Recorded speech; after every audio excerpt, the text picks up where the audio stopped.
On the whole, the world today is marked by the relative decline of the West and the rapid rise of the rest. Of this rest, China is, of course, the most prominent one. And given the size of China, both its economic size and its political influence, so China plays such an important role in the sense that China is now the largest trading nation with over 140 countries, and with the BRI initiative, Belt and Road Initiative, what you see is it's the joint working together with over 150 countries. Basically, most of them are global south. So I hope, with the members of the BRICS and leaders of BRICS here in town in South Africa, they will discuss such as the importance of the enlargement of the membership of BRICS, and as well as how to deal with the problem of the dollar, etc. And just once again, Prof, I mean, during your lecture, you spoke a lot about the rise of China.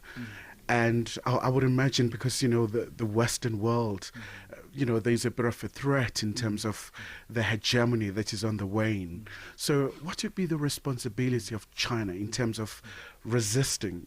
At times they talk about de-risking and all kinds of things.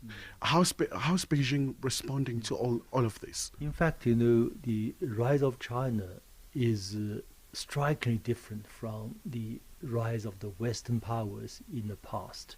Virtually all major Western powers rose to their status as a powerful country or countries, mainly through wars, through all kinds of plunders, colonizations.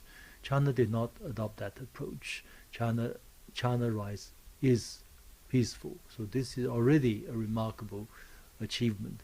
As for sanctions against China, so-called de-risking or decoupling, indeed, China is not afraid of that.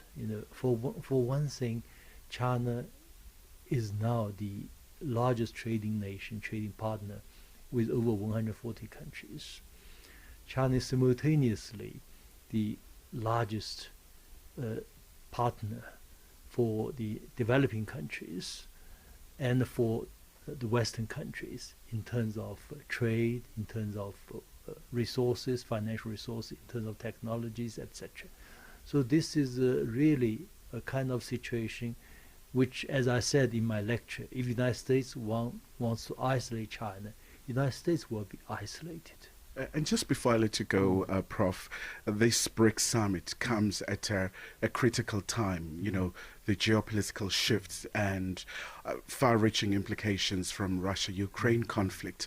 Do you think the summit will rise to the occasion in terms of responding to these challenges? I hope that the Western powers will see the world has already changed. So this BRICS summit is a symbol of that. The rise of the rest.